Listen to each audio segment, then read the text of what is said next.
What's going on, everybody? This your boy King Gabe here, and in this video we are going to talk about the Jackie Chan adventures. Yes, Christina and I, we actually I want to say a couple of weeks ago we just finished watching all the Jackie Chan episodes. Quite a while going through it and everything. Obviously we're not going to. Obviously we didn't just like sit there for like 2 or 3 days and just watch all the Jackie Chan episodes straight through. So yeah, so probably watch like 2 or 3 each time we got a chance and stuff. So we finally have finished it, along with also binge watching Garfield and Friends. But we're gonna talk about Jackie Chan in this video. So yeah, that's Jackie Chan Adventures is actually a really good show. I definitely enjoyed it growing up. That was one reason why we were binge watching it. But it's even, you know how they say, is it better than you remember it? I would have to say yes. Um, so for this one, we're gonna tell you what I liked about some about the 5 seasons of Jackie Chan, and saying what about these really made the series pop there. Sort of like what I did in a live stream back in February for Static Shock there. So, yeah, so here we go. Only thing I brought up on my phone here is just the episode guide there, and but so yeah, just sort of make sure I don't skip anything there. And it doesn't really give much of a summary. Like say episode 1, Jackie battles the crime syndicate to obtain 12 talismans, and that's it. Um, so anyway, yeah. So speaking of that, so it actually it's a real cool. As a matter of fact, I didn't even notice, but it's actually anime inspired. Um, you know how because anime is real popular, especially when shows like Sailor Moon, Pokemon, Digimon started coming over here in the West, and of course Yu-Gi-Oh! It's time to duel. Yu-Gi-Oh!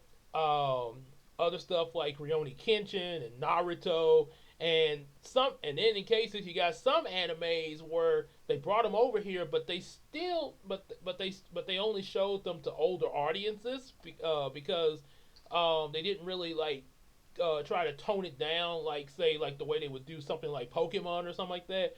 So we end up getting more kind of darker shows that were like Adult Swim, such as like uncut version of DBZ. You had two different versions of DBZ for both like somewhat toned down, but yeah, you still got the fighting and stuff like that. And then the what some of the graphics that were cut out in an unedited version of it. Then you got shows like Inuyasha, um, Sayuki, Cowboy Bebop, and Full Metal Malcolm X, stuff like that. Yeah, so yeah, a lot of those kind of shows that were definitely that you definitely did not see in say like 4 Kids or something there. So yeah, so yeah, you imagine a lot of the popularity these animes had, even regardless of whether their audience was kids or had to be older like teenagers there. They were still very popular, and because of that, shows like when they decided to create shows here in America, American based shows with inspiration from the anime's art style and somewhat how anime storylines are set up and everything. Jackie Chan is one of them. There was a few others like The Batman, which of course we know that's American made because it's DC Comics, but they made it but the same animators who made Jackie Chan also did the Batman. And then you also had Teen Titans, the 2003 version, not the crappy Teen Titans Go parody. Um, but the original '03 version was very heavily anime based there. Yep, and shows you probably wouldn't that you probably didn't think of. Some of y'all may know about it, but some of y'all may didn't know this when they first came out. Powerpuff Girls, they was anime based and anime based, sort of, I would say, a lighthearted parody of anime shows, but it wasn't nothing mean spirited though or anything like that. But it was a lot of fun to watch because I definitely watched Powerpuff Girls a lot there. Um, so going back with Jackie Chan, so basically the first season is pretty much a straight 13 episodes, pretty much a straight through premises of the 12 talismans there. Um, Basically, Jackie Chan in the series is played as an archaeologist there, and I think his voice actor is a guy named James C. There. Let me double check here. Let's see the cast here. Well, they got the Jackie Chan voice. Nope. It's a guy named James C. So yeah, James C. So, but Jackie Chan would appear at the end of the series to answer questions that kids would have about the show and stuff. So I would imagine that that more than likely he probably did at least observe the episodes and stuff. When he that they probably ran them by him. Just for him to kind of see what was going on with his likeness and stuff there. Um, and of course, another reason why he probably didn't actually do the voice of his animated counterpart was probably because of his involvement in different movies at the time. There, he was real busy, sort of like a lot of movie actors. A lot of them don't really do TV series. There, they kind of stick with just doing the big main movies. Some of them will come to TV series like Eartha Kitt, but it kind of depends on how the actor feels about it, though. Yeah, so um, and also Jackie Chan would allow them to sort of use his image in the themes in the opening, where in the opening song you switch between animated Jackie and the live action one there, to sort of to add a little pizzazz to the opening there. Um, so with the Talisman run, you have they're pretty much based off the animals of the Chinese zodiac. Definitely, a lot of Chinese mythology is in the series. There, they also cover other. There are also episodes where sometimes they would do things besides the talismans and stuff like that, and sometimes have some really good filler episodes of different other things, like some of the other things that like like some of Jackie's other archaeologist adventures or something like that, or different discoveries he made. Um, really, other lores and stuff on the side there, and legends and stuff like that. But the majority of the show did kind of center with the talismans when it first began, especially season one with 13 episodes. Um, the Chinese mythology behind the talismans. We all know the Chinese zodiac. You have the dog, the sheep, the the horse, pig, rooster.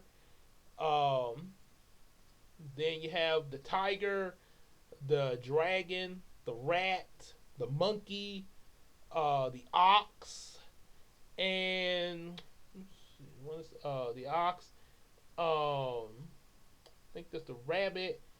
I think I may have said the rabbit. Let me let me double check. Make sure 12 animals of the Chinese zodiac. Make sure I didn't miss anything. Okay. So I did say rat, ox, tiger, dragon, snake, horse, goat, or sheep. I think they would say sheep in the show.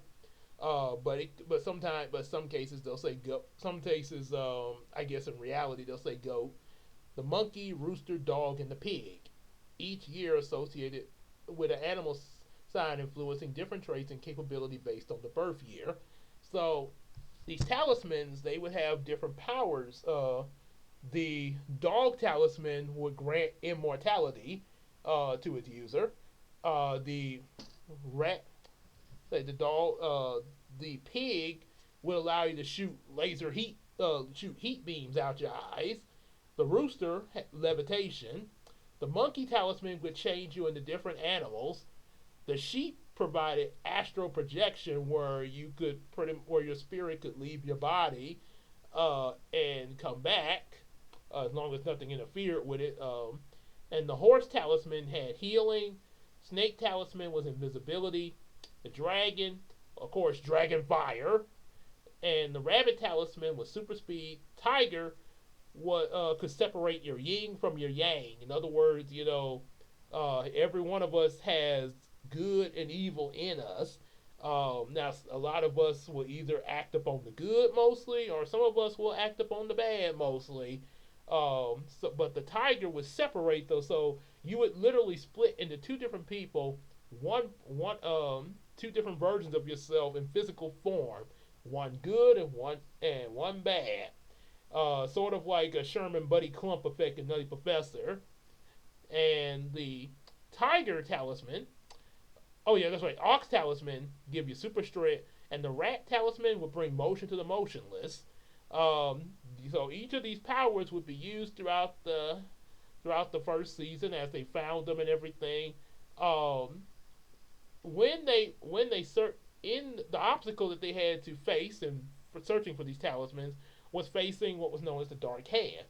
Three thugs by the name of Finn, Ratso, and Chow working for their boss Valmont, and the four of them together were serving a demon known as Shindu, who was sealed in a statue. And Shindu wanted them to find these talismans in order to break the seal that kept him in the statue, and he could live again. I live again. Also, the actor that plays Jackie Chan, James C, also plays Shindu. Ironically, um, Shindu plays Shindu, and another thing to note: the actor for Lex Luthor from the Superman animated series plays the head of an organization called Section 13, Captain Black. Captain Black is also good friends with Jackie Chan. I think they kind of grew up together or something like that. But yeah, he actually plays Captain Black, and Captain Black kind of even resembles Lex Luthor a little bit. But only I would say if Lex Luthor was a good guy, though. Yeah, but you could definitely hear Lex Luthor's voice in him. Um, there are other characters in this show. You have Jade, Jackie's niece, who always ends up following him on different adventures and stuff. And then, of course, Uncle, who is sort of the magic expert with the talismans, and also magic with other mythologies and stuff. There's also another Dark Hand member named Toru, who's like a sumo wrestler. Yeah, didn't in the first season didn't really say much for words a lot, but he would get the job done. Him and there was another person working for the Dark Hand called Hawk Fu, who would only show up on occasion there. But one of his quirks, he would always shout out his attack there. Tiger grabs a turkey! Tiger grabs squirrel acorn! Tiger snatches mask before it stinks! So, Hawk Fu, by the way, that was played by Jim Cummings. If you don't know who that is, I'll give you a hint. I am the terror that flaps in the night. I am the penny and the penny for depravity. I am Darkwing Duck. Oh, so you heard of me? Yep, same actor who plays Darkwing Duck plays Hawk Fu. And speaking of playing multiple roles, the same guy played Clancy Brown, who plays Captain Black and Lex Luthor, also plays another one of the Dark Hand thugs, Chow, who's sort of just kind of an easygoing fella there. Hey, you're gonna finish those pancakes? Yep. Say Finn, of course, is sort of a cool, smooth type of guy in the group there. Ratso always wears shades, and yeah, kind of got the whole New York thing going there. Forget about it. And of course, Valmont being the boss there. So they so yeah, there's the constant, them and Jackie Chan, them trying to race each other to the talismans and stuff. The Dark Hand thugs did manage to get a few of the talismans sometime, but most of them Jackie and Jackie, Jade, and Uncle would end up getting. Um, and then, of course, towards the end of the season, well, there was an incident with the Tiger Talisman. I think that was the last one that they found, and it split Jackie into his yin and yang. And his bad side stole the talismans from Section 13's vault and gave them right to the bad guys, thus resulting in the finale episode of Shindu's resurrection. Kind of an interesting way to go into the finale when you think about it there, but yeah, Shindu is definitely no joke, and and when he goes on his rampage and everything, turns out he promised the Dark Hand treasures beyond their wildest dreams, but apparently he pretty much gives him the shaft on that and goes on his rampage. This ends up leading Toru to leaving the Dark Hand and actually joining up with Jackie and the others going into season 2, um, and even helping them to take down Shindu in this finale. So now season 2 of Jackie Chan. Let's see, going to season 2. Season 2 of Jackie Chan actually there's a few episodes I think that are out of order because some of them sort of seem like they should have aired in season 1 because you see in certain one Toru is still with the Dark Hand, so it could be like a mix up there. I think something like this happened with Static Shock too, where in season 3 there were a couple of episodes that seemed like they came from either season 1 or 2 because of the way Virgil was dressed and we didn't see gear. Uh, so with that, going with the episodes, of course, like that Toru is now a part of the team. Toru becomes Uncle's apprentice in learning magic and everything. Pretty interesting. A sumo wrestler becoming the apprentice of a chi wizard. It's an interesting twist. And also I forgot to mention during season 1 there are other characters that they do meet during the Talisman run. For one, you have a wrestler named El Todo Fonde, who that's they find him when they're searching for the Ox Talisman. Turns out the Ox Talisman is sewed into his is attached to his mask some kind of way, and he's been using that for his super strength.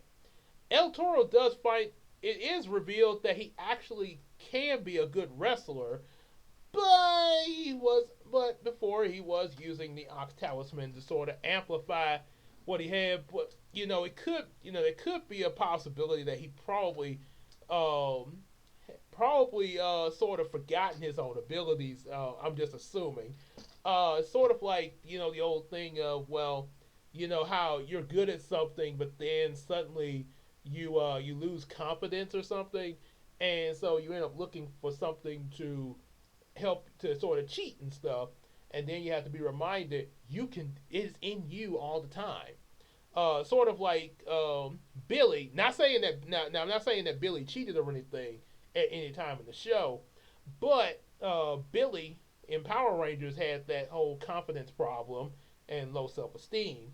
He's a super genius and everything, and could practically anything technical that the Rangers needed, he was there.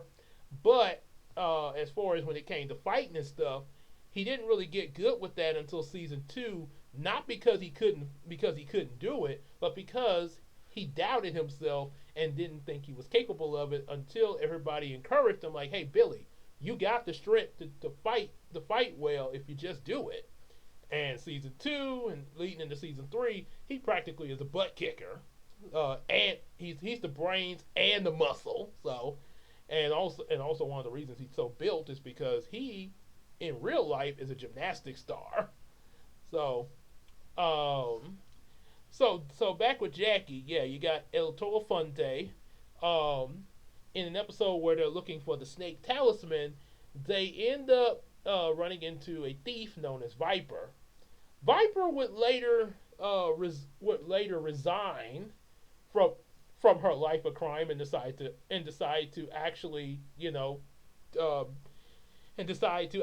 live an honest life. And one of the ways is she joins up with Jackie Chan and them, her and even El Toro Fonte.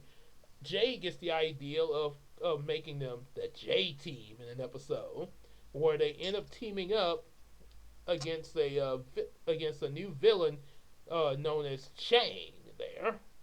So Chain, who likes to collect a lot of jade there. I think he comes up later, but there is an incident where the J Team first meets up, and I think it involves the plot line of season two. We'll get to that in a second there. But also El Toro Fonte has a protege uh, named Paco, who I kind of feel like the way he's always hanging around with El Toro and stuff, kind of just seems more like they should have made him El Toro's son or something. I think that would have made more sense there. So yeah, there's that. The total of those characters. There's a time travel episode somewhere in season two where you get to see both Jackie and Valmont when they were little kids, and the main plot of season two strays away from the talismans. Their talismans are still used and everything, mostly by Jackie and the others when they need them. But the big plot of season two, Shindu finds his way back. Turns out Shindu has some other brothers and sisters with him, different other demons that have been sealed away like he was. They don't really trust Shindu a lot, but they end up coming to some kind of agreement where if they let Shindu back into the real world to possess somebody, he could use the person he possesses to open the demon gates and release them into the real world. So Shindu's first thought, he wants to possess Jackie Chan, but he accidentally ends up in Valmont. And I think Christina really liked uh, the banter between Shindu and Valmont when it was almost like a Buddy and Sherman thing. Like, no, I will not. Yes, you will. I will not. So with this, and this was also where I got the idea in when I was writing Power Rangers Kroger Force for Ace and Silverstone, uh, and this evil entity that would control him called Kisura. That's what that kind of came from when I saw how Valmont would be possessed by Shindu. Um, with that, they decided to try to get all the demon gates open. So it was up to Jackie and the gang to prevent them from opening the demon gates, or if they do, get the demons back into the where they came from. However, also during this arc, we end up getting. This is where we get a lot of episodes in season two because this is where we also get a mix of other episodes that are sort of fillers, but they kind of add to the lore of what's going on. One of the episodes expands one of the episodes gives us a little look at a little foreshadowing of something involving the Shadowcon. The Shadowcon are like like these shadow ninjas that Shindu would sometimes use when the Dark Hand kind of failed him. He would use these sort of like his foot soldiers, similar to the Power Rangers fighting putties there. The Shadowcon, um, in one of the episodes of season two, Jay ended up wanting a really cool tattoo, and she slapped this demon tattoo on it, which is a resemblance of what was used to summon the Shadowcon Terrakudo. We'll get to him in a minute. So she slaps it on, and suddenly the Shadowcon appear and are pretty much like servants to her. And it seems kind of cool at first to her until the tattoo starts to take control of her and she becomes more demon. And then it comes to Uncle and Jackie them having to try to get the thing off of her leg and get her back to normal. There's also another interesting filler episode where Jackie faces a guy called Origami with the power of shapeshifting like paper, sort of similar to the 2D man that was in the Terrific Trio, the Fantastic Four ripoff in Batman Beyond. Yep. So with so yeah, there's a lot of there's a few other filler episodes and everything. Um, However, towards the finale, the finale of the well, almost to the finale. Let's see. You get the conclude. I think in episode 27 you get a two-parter, the Demon World Part 1 and 2, right after the episode The Eighth Door. These three episodes kind of help to conclude the arc of the Demon Gate arc there. And also something happens in it where Shindu actually successfully gets out of Valmont and possesses Jackie into rewriting history in order for all the demons to be let loose on the world and pretty much create apocalypse there where the demons are taking over the world. However, thanks to Jade still having her memories and stuff, she manages to get she manages to get the whole J team together that's, working for the demon stuff to pretty much get the talismans and fight and take Shindu down as well as the other demons and reverting everything back to normal by putting the missing page back in.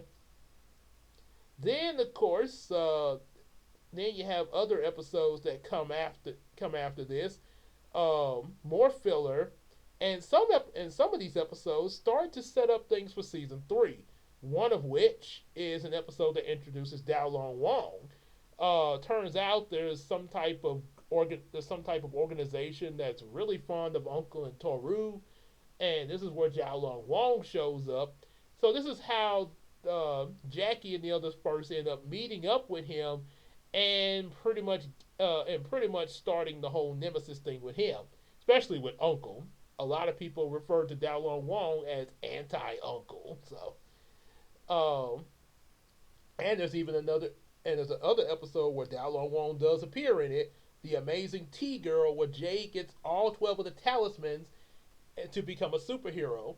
This is how Dao Long. I think this is how Dao Long Wong learned of the talisman's existence, which was a lot stronger than the magic that he was looking for in his first appearance. So this is all. So this is how he learns of the talismans going into season three.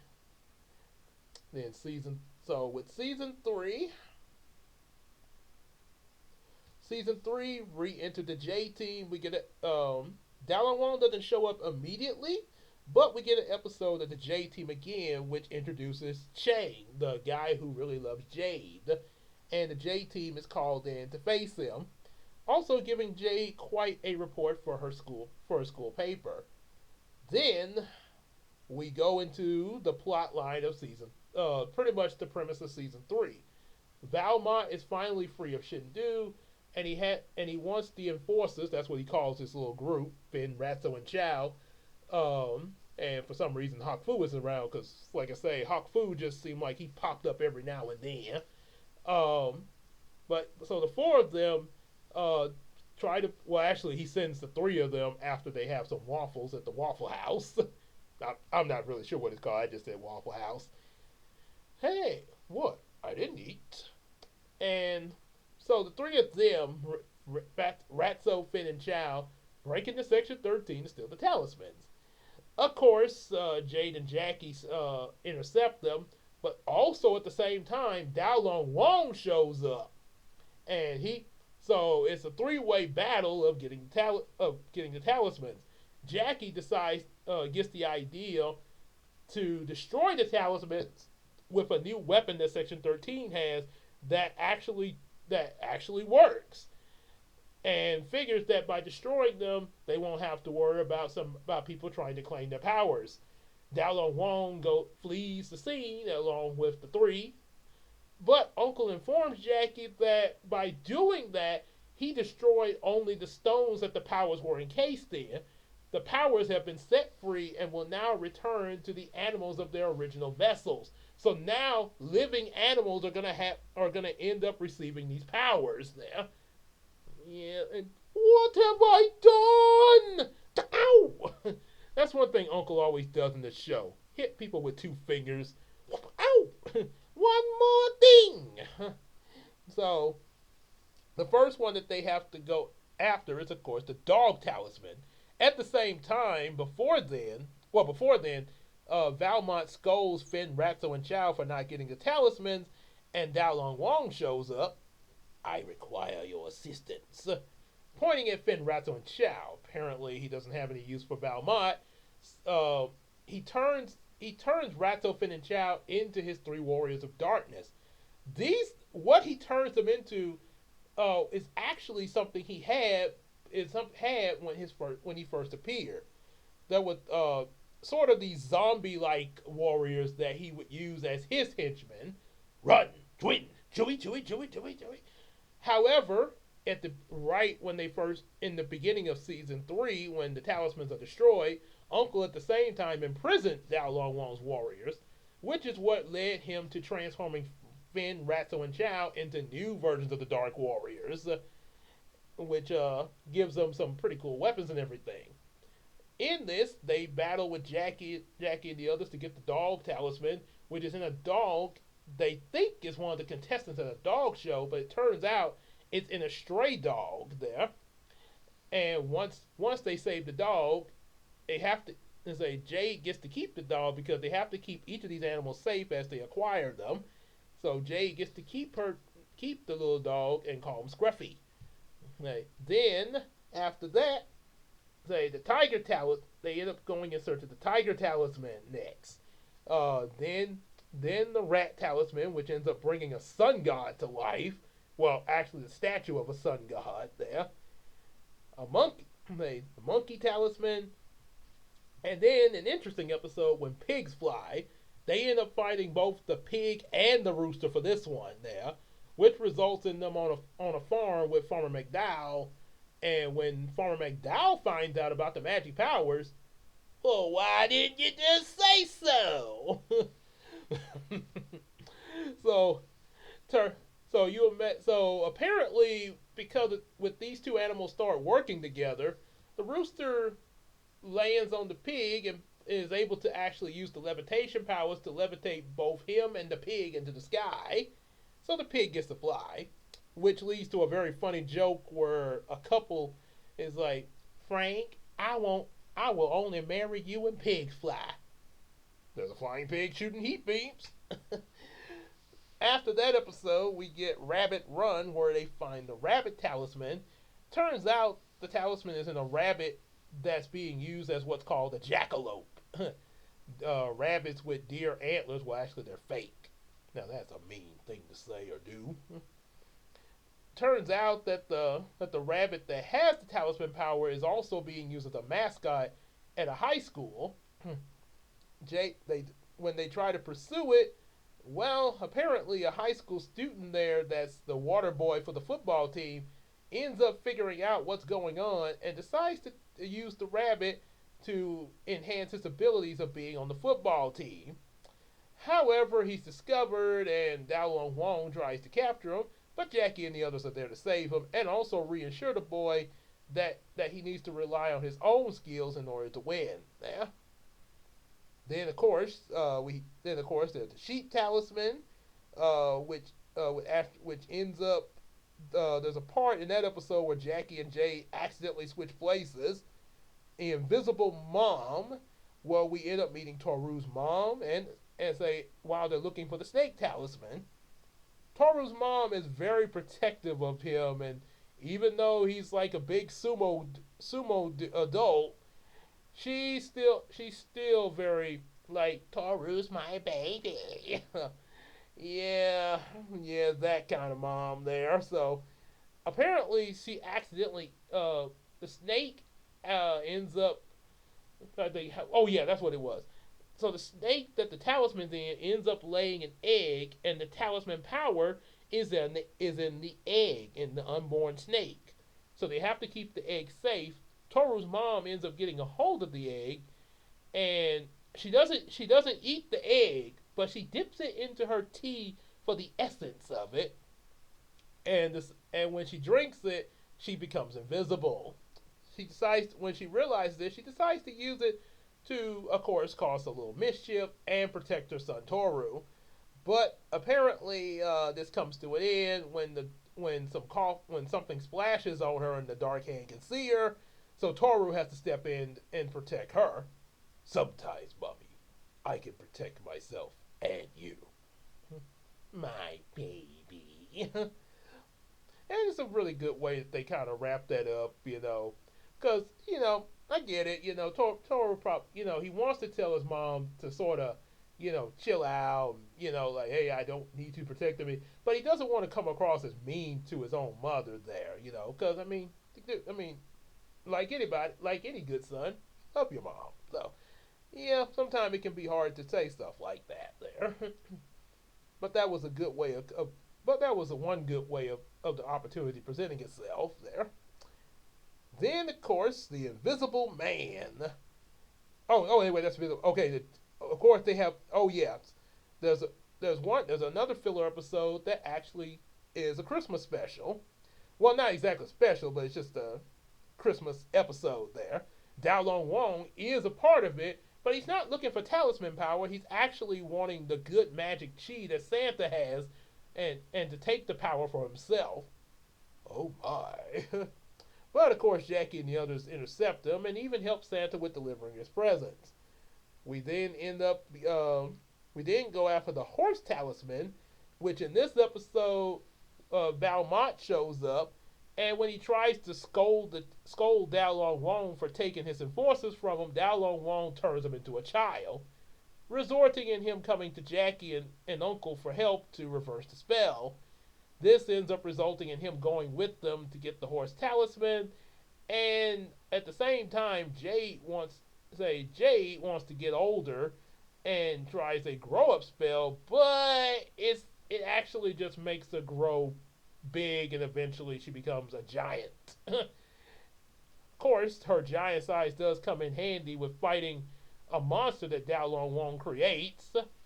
However, after all is said and done, they get the horse talisman back.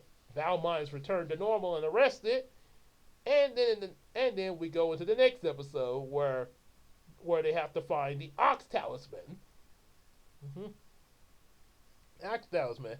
After finding this, Jay ends up having to Jay ends up thinking of having the animals featured at a school at the let's see. Oh yeah, for a petting zoo I think at one of her school events. Probably not the best idea considering that the Dark Enforcers come looking for them there. Then there's an episode where Valmont shows up once again, erasing Toru's memories so that he'll work for him again in order to get some secret artifact, say in a secret location. But of course, Jackie foils that plan, and we go into the finale. Say Shindu returns there, re-enter the dragon. So the three last episodes of season 3, we get Shindu's rebirth. He pretty much turns on Dao Long Wong as you'd expect. However, they take him down a little. However, they do manage to take him down just like they did the first time. And then we get an episode Night at the Opera, considering having an old friend of Uncle's, which turns out that there are some crooked people working within the operation of the opera, and Attack of the J Clones, which is another episode involving the J Team, where their old nemesis Chang actually escapes from prison and creates clones of the J Team, and so it becomes like a pretty much a clone battle. And then the last two seasons. Season 4 actually strays away from the talismans and decides to expand another lore for the main plot of the season, which is of the Shadow Kun. This is where we get to see the tattoo that Jade put on herself in an earlier episode of Terrakudo. Terrakudo himself is awakened by Dao Long Wong in hopes of escaping from prison. But of course, Terrakudo has some plans of his own, and he just takes Ben Ratzo and Chow and Hawk Fu with him in order to enact his plan and leaving Dao Long Wong in prison with no powers there. So Terrakudo is what's known as an Oni demon, and he looks like a big giant floating Oni demon head there, which can also emit psychic powers, which is sort of like a wavelength.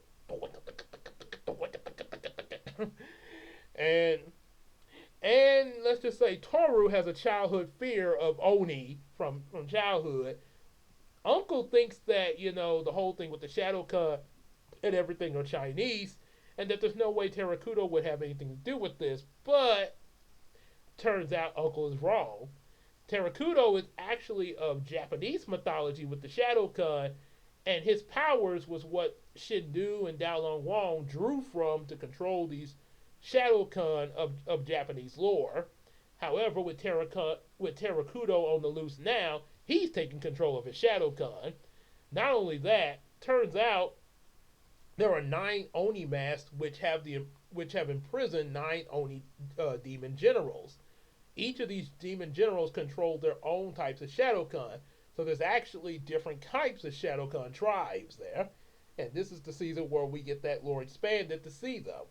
They they face the first mask that they get in the first episode pretty much just brings the original Shadowkun that have been featured in the previous seasons.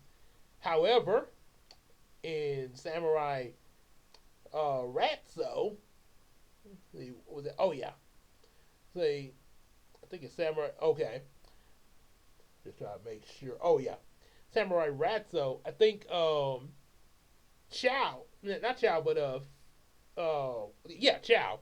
Chow ends up getting one of the Oni Demon masks and releases. I think they're like these. I think kind of like flying Shadow Cut or something like that. I remember there was a scene where they played baseball there, and then we have another one where T Girl returns. Turns out, it turns out one of the masks that Jackie goes to look for, a Hawk Fu tries to get it, but it gets stuck to the dog Scruffy, and he becomes a big Oni demon dog, summoning some flying Shadow Kun there. Jade Jade wanting to get her dog back ends up getting a few of the talismans for her Super Moose dog, and of course we get a visit from Farmer McDowell and his pig and rooster, which join up with Jade there. So you get a super strong Jade, say levitating rooster, a heat beam pig, and a super moose. That's the J team. Well, actually, the T troopers there. Antler action! And they all go off against Terrakudo in order to get Jay's dog back and free of the Oni mask. And there's kind of a funny face-off scene between Terrakudo and the rooster because of the rooster's levitation power. Say, so this is your reinforcements, Jackie?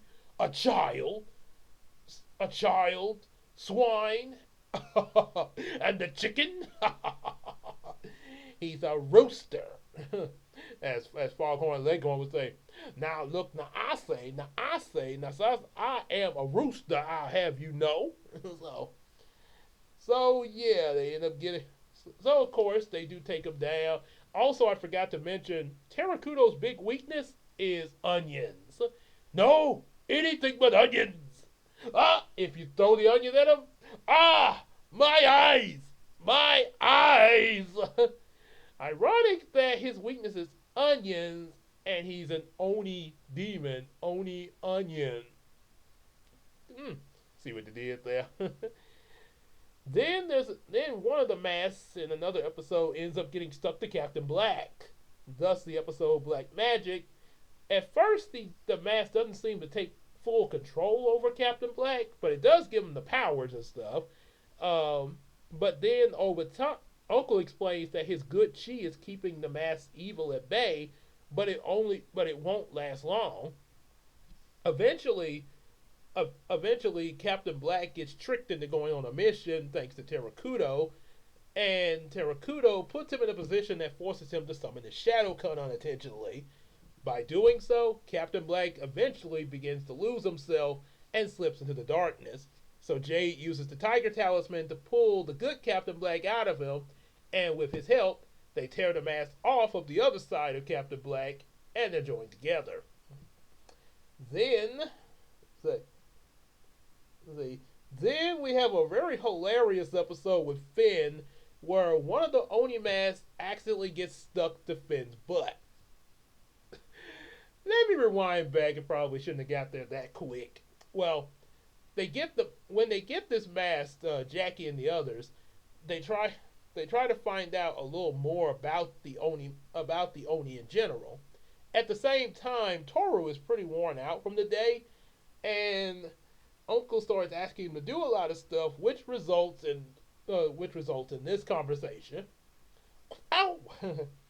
They, no time to rest. Must do research. Yes, Sensei. One more thing. Sink is clogged. Please plunge.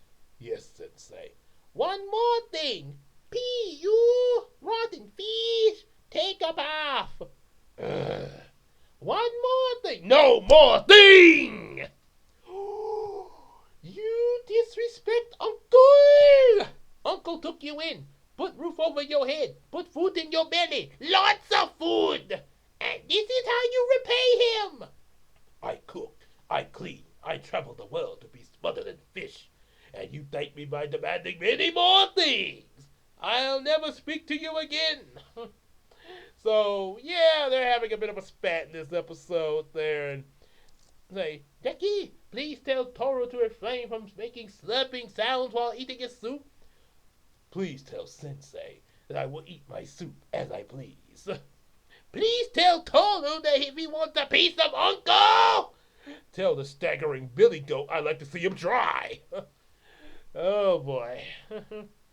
so, so Jay gets the idea for them to interrogate the mask itself by using the rat talisman to bring it to life. Of course, the mask won't be able to move since he doesn't have like arms or legs or anything. However, the mask doesn't want to. The mask turns out to be called Ikazuki, and Ikazuki is not in a talkative mood right now. At least not to Jackie and the others. And somehow, during Uncle and Toru's current argument again, somehow he ends up. Terakuki finds a way to escape. Terakuki actually wants to be placed on Toru's face because of his mighty form.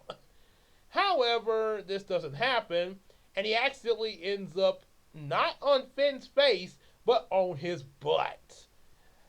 And granted, he is clothed, which that's another reason why I can't see how the heck this works. But okay, I guess comedy. Yeah, and also very uncomfortable for Finn. Could you do something, Terakudo? You guys really give me a wedgie. There is no way I'm bowing to Finn's tuchus. so, because of the current predicament, apparently the Shadowkan that Ikazuki has are samurai sword Shadowkan. Yep. The battle goes pretty decent with Jackie and the others, but because of Uncle and Toru having their bickering, Toru ends up getting captured by the Shadowkan, and Uncle really takes this really to heart. There, to the point that he's hitting himself at the shop while trying to find a way to get Toru back. Ow! Ow! Uncle, please! No, Uncle has it coming! Uncle had chance to warn Toru, but did he? No! All because of silly argument! One more thing. Toru is right. Uncle says one more thing way too much. Yeah, he really takes this really hard there.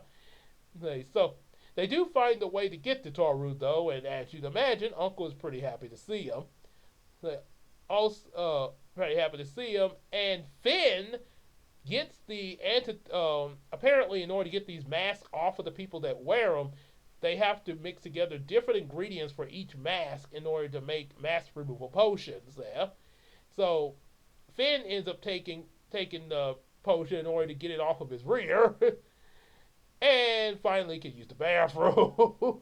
Yeah. Gotta go right now. Don't. And so, after that little episode there, we end up getting a fright fight night. In this episode, one of the Paco and El Toro come to visit for Halloween, and Paco accidentally gets a mask that Jackie ends up retrieving from the Dark Hand.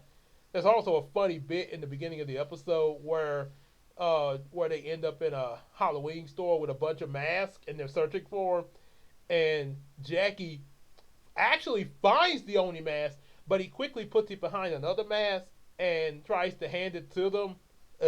Oni? Nice try. And they kick him out of the shop, not realizing he has the real mask there. Trick for you, trick for me. And then Terrakudo shows up later. Pop quiz. Why is Chan not also here looking for the mask? Uh Answer, because he already has the mask. That was the pop. That was the quiz. Here's the pop. And they go flying out the shop. So turns out back at Uncle's shop, Paco finds the mask and ends up putting it on because Jade told him he wasn't scary in his wrestler costume. Yeah, which okay, maybe not scary Jade, but I mean, it's wrestler is still a pretty good costume there. And so anyway, Paco put with the mask on Paco. Yeah, it kind of reminds me of something from the Haunted Mask a bit, but scarier. Hawk turns out the Shadowcon for this mask are slimy taffy like Shadowcon, as Uncle says in the scene. Why did you not tell Uncle that new Shadowcon could stretch like taffy? Also, some other funny bits when they tell Uncle what happened about the mask. They, at the same time, him and Toru are greeting trick or treaters. Toru, candy. Hey, who put on the new mask? How could you not see him when he was right under your nose? Sensei. Ayah! He always likes to say ayah. Also, one of the quote. You know how Raven from Teen Titans does Azarac Metreon Syndos? Uncle says, "Yumo Greg Life Fight Tao, Yumo Greg Life Fight Tao." So Uncle and Toru get the mask removal potion ready while also still greeting trick or treaters, thus resulting in Toru accidentally giving one of the ingredients, a Japanese octopus tentacle, to a trick or treater and Uncle a candy bar. Candy bar! Oh, yo! Oh boy. Always cracks me up with Uncle. However, they do eventually get to Paco and manage to get the mask off of him, also with some help from El Toro with removing his mask in order to convince Paco to fight through the mask control and take it off of himself there, thus freeing himself from the Oni Demon's control. Also, there's another scene with Terrakudo. Remember how I say his weakness is onions? When he comes up to Jade because of her Oni costume and makeup. Stiffy costume, little lady. Rehearsing your inevitable return to the dark side. Maybe so, Terrakudo.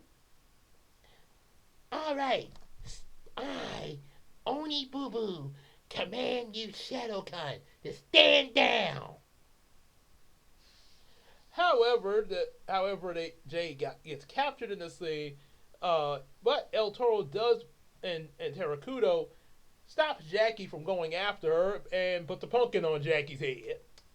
Chan, Mr. Chan, no mask. There, Jackie O'Lantern.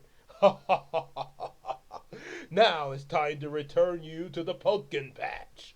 But El Toro shows up with an onion. I would much prefer the onion feel. Oh! Oh! My eyes! My eyes! Ooh. Oh boy. And it kind of makes me think of another scene with when they first discovered that his weakness was onions, Toru picked it up and he's like, hey, easy now, big fella. Might want to watch what you do with that. Ah! My eyes! My eyes! Also, Terrakudo also had some really scary entrances in the first couple of episodes there. Then, and let's see, so there was another moment I forgot to mention too with him. Oh yeah, when Captain Black had the mask on, um, and he first showed up to Captain Black, I am Terrakudo, king of the Shadowcut. You may bow. The only king I bow to is Elvis, and I don't see you wearing blue suede shoes, and I don't see you wearing a mask at its full potential. Yeah, of course, the true thing to probably I know because Elvis fan, but probably the better thing to say, the only king I bow to is the King of Kings. It's, it's Jesus, the King of Kings. And last I checked, you ain't died on no cross. Yeah, sort of like that little ad lib I did when I did the voiceover for in that scene of Emperor's Groove with Pacha and Cusco, and he's like, Demon Llama, Demon Llama, where? Ah, hey, okay, Demon Llama, I got the word of God, and I'm not afraid to use it. So, yeah, and then with Paco with the mask, Terracuda. First thing Paco thinks is that it's the Great Pumpkin. Yeah, I don't remember the Great Pumpkin looking like Terracudo there, buddy. Unless I guess your universe is a little different from Charlie Brown. I don't think Linus's Great Pumpkin looked like this. Oh boy. I refer now. Now this making me think of another with the Avengers. These I set this one out, Captain. These two are basically gods. There's only one god, man, and I don't think he dressed like that. Yep. So after that episode, of course, with Halloween, uh, we get one where Valmont shows up again. But however, in this episode, this is where Valmont has a different voice actor because his old voice actor from the first three seasons kind of departed there. I guess they weren't able to get him back for season 4 and 5. So he has a different voice actor for this season. They sort of he does do a fair share of speaking, but he's sort of limited a little bit to I guess pretty much just what they need. And what happens in this one, they get one of the Oni masks in an auction. Valmont gets the mask. Jackie and the others show up. Boy, this is a small apartment that Valmont's in, by the way, because Toru barely fits in it. And the mask gets broken to two, and Valmont only gets half of the mask on his face, which means he only gets half of the shadow cut. Oh boy. And so this actually kind of comes out kind of awkward. Jade decides to put the other half on her mask to fight fire with fire, and we end up getting this half and half ShadowCon brawl. And then, of course, the masks are going to start taking control of them, even if it is half of them. You remember how I mentioned Valmont had the arguments with Shindu when Shindu possessed them? Kind of like that with the mask. Valmont just wants to steal money while the mask, and not the Jim Carrey mask, but the half of the Oni mask wants other things there, and yeah, which leads Valmont to wanting to get it off his face. But so both him and Jade pull each other's half of the mask off there, and pretty much go about their business there. Then in another episode, Hawk Fu finally gets him a mask and summons his Shadowcon, but they're cute, little bitty tiny Shadowcon, itty bitty little Shadowcons.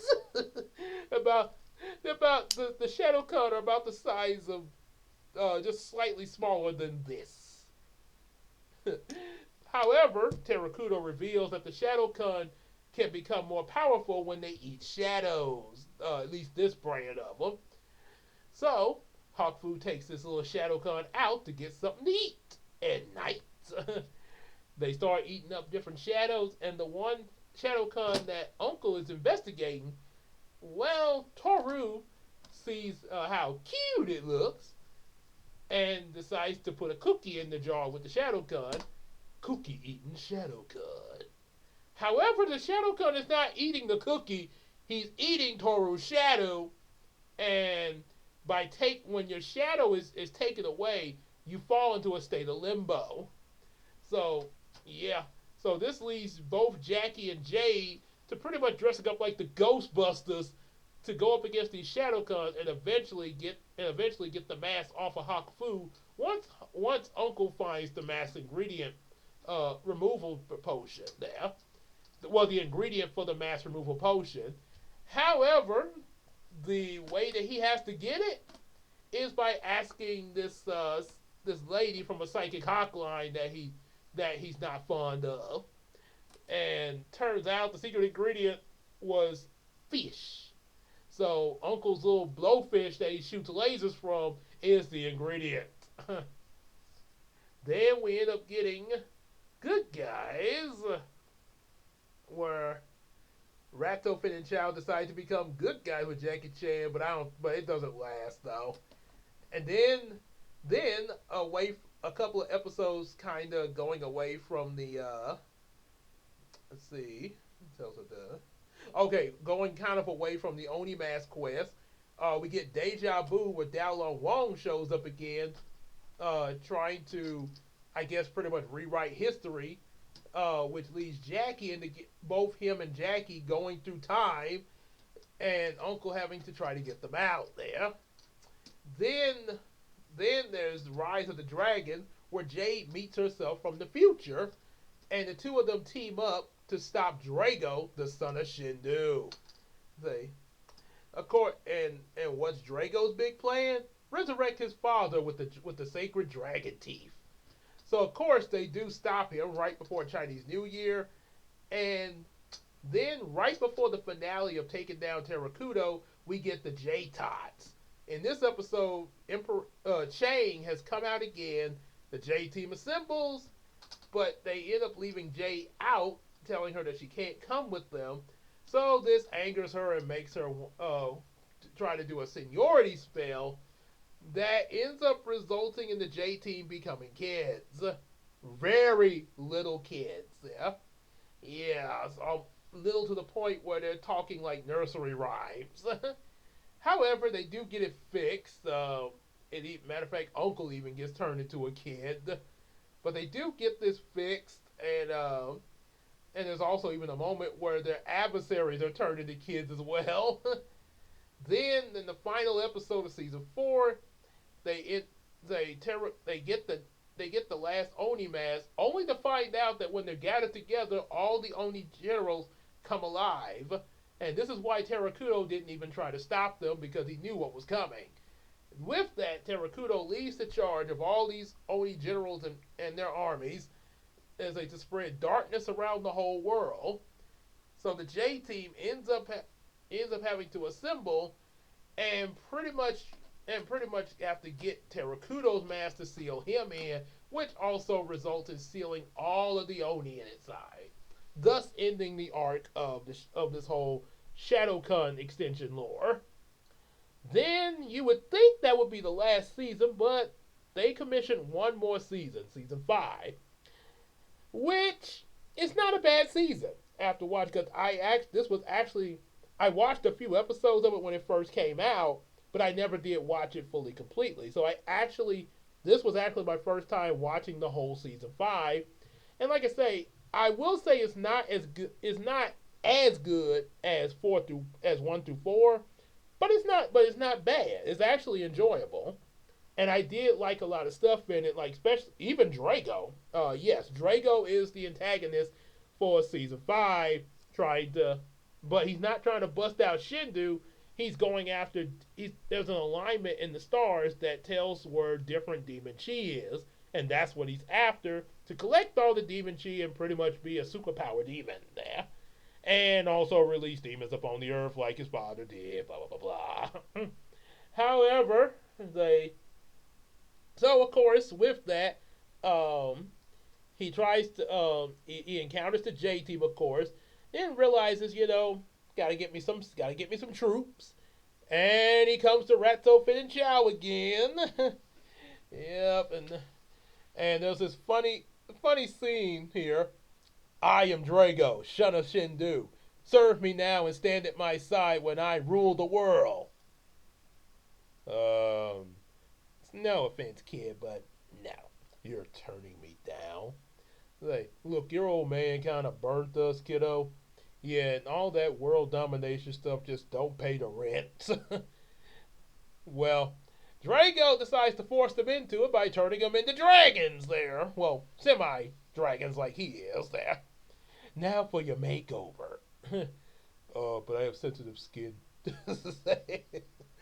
So, with his new army, they pursue after the Wind Demon Chi, which accidentally gets absorbed into Jade, causing her to become like the Wind Demon there. It doesn't take control of her or anything, but she does end up getting a frog like appearance there.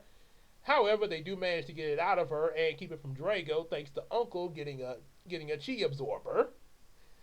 And because of this failure, uh, Drago fires Finn, Ratto, and Chow and turns them back into human. He's like, I'm not even gonna put up with you guys through this season. He tries to go solo in the next episode, where the next chi item is the water demon chi is on a game show. However, he ends up losing that battle as well. Yeah, and then we end up where there's two demon cheese on the loose on Jay's birthday. Yeah, that kind of ends up having some interference there. Yep. So then there's a couple of filler episodes in season five, but most of the chi focused episodes, yeah, it's pretty much Drago goes to get the chi. However, eventually he does get some henchmen. I think like halfway through the season, which is these cool hip guys. Yo, Drago. Yeah, we down with that dog. Yo, what's up? Yo. So yeah, they actually kind of proved to be a little bit more competent than Ratso Finichao, at least in Drago's eyes. So yeah, that kind of works, and they do manage to have some successful victories, but especially in stealing Thunder. However, eventually in the let's see, however, in the finale of the season, they do manage to end up taking down Drago. And of course, there's a little filler episode that also kind of serves as another finale, where we meet Future Jade again, stopping a new a new apprentice that Toru has after he takes Uncle's place there. So yeah, that pretty much wraps it up. And yeah, I know I didn't really say as much about season five as I did the previous one because, like I say, uh, in binge watching it, it was the first time I watched the full season five all the way through. But I did enjoy it though. Like I say, it's not up there with one through four, but it is still it's still worth checking out. And like I say, Drago is a pretty good villain character there, especially this whole thing of them trying to be all hip and stuff. Yo. Yeah, you got that.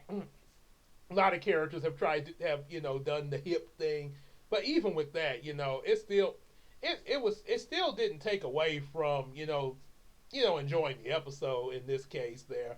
Um, it actually added some pretty good humor to it there, especially with Drago. Yeah, he has a lot of puns in that season too. I'm gonna need to see your hall pass. Hey, what do you know? I'm off the scale. Oh boy. So, or we better wait. We better get out of here before your demon prince arrives. So, and then there was one funny scene in season five where I think the first episode when he told Chow, "Do something." So he throws a fireball, but first thing kind of came to my mind as a little joke. First thing I imagined when he said "do something," I imagined them putting on some hats and top canes, some some canes and top hats.